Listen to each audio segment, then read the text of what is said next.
India's energy basket is getting a shake-up, and this time it's not oil, it is gas. I'm talking about the normal cooking gas that Indians use at home. Next year, that gas, that LPG, could come from the United States of America, and this has never happened before. India has never bought LPG from the US. It is set to buy now, and it's being hailed as a historic decision, a decision that may also address Donald Trump's complaints on trade. Let me explain. Your cooking gas is called LPG, liquefied petroleum gas. It is highly flammable. It's a colorless gas. More than 75% of Indian households use this gas for cooking. It is usually compressed and stored in cylinders. India has decided to buy this LPG from American sellers. They've signed a one-year contract. It involves 3 state-owned energy firms: IOC, Indian Oil Corporation, BPCL, Bharat Petroleum Corporation, and HPCL, Hindustan Petroleum Corporation. These companies will buy LPG from the US Gulf Coast, specifically from 3 sellers: Phillips 66, Chevron, and Total Energies. India's petroleum minister has hailed this deal. He says the plan is to import 2.2 million tons every year. That's around 10% of India's imports. The minister says it's all about affordable and diverse supplies, and this decision has 2 aspects. The first is domestic. Cooking gas is a key policy issue for Prime Minister Narendra Modi. He wants every Indian household to have LPG. As a result, demand is up.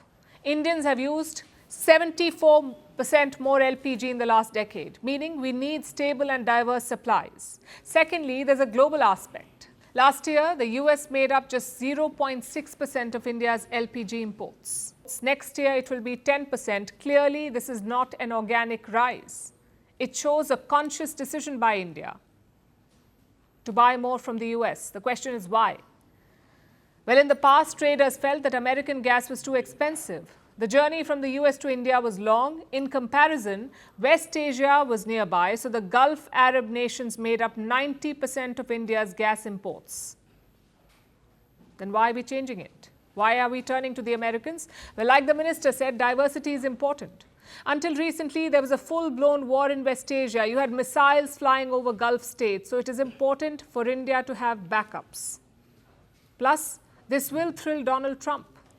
He has always complained about India's trade surplus with the US. We buy goods worth $41 billion from the US, but we sell goods worth $87 billion.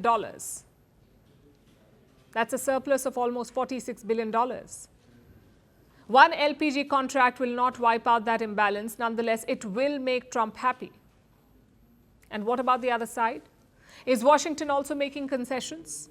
Over the weekend, Trump made a big announcement. He lifted tariffs on multiple food items, on things like coffee, banana, and beef. Trump is mainly doing it to lower the food prices at home, but for Indian farmers, it's a relief. They faced 50% tariffs compared to 12 to 15% for others. Indian farmers faced 50% tariffs, other countries faced 12 to 15%. So with this new order, it's back to default. Indian farm goods will face the same tariffs as others. Experts say Indian goods worth $3 billion stand to benefit.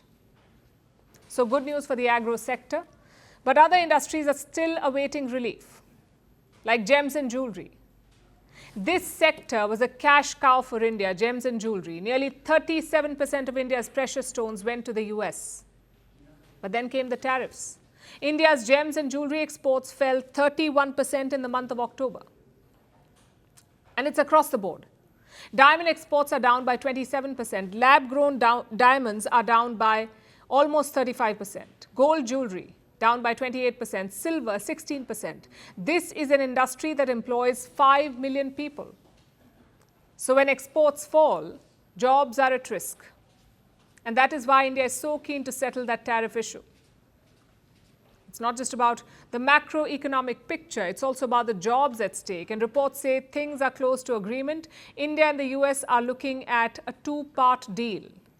The first part will address the tariff issue, the 25% reciprocal rate and the 25% Russian oil penalty. The second part will address the larger trade agreement, the larger trade arrangement rather. Right now, bilateral trade is $129 billion between India and the US. The target is $500 billion by 2030, and for that, you need a larger free trade agreement. But as they say, one step at a time. Want the facts? The latest developments? News that gets straight to the point. Well, we've got all three just for you. This is Firstpost Live, a brand new show, your window into what really matters. Don't miss it.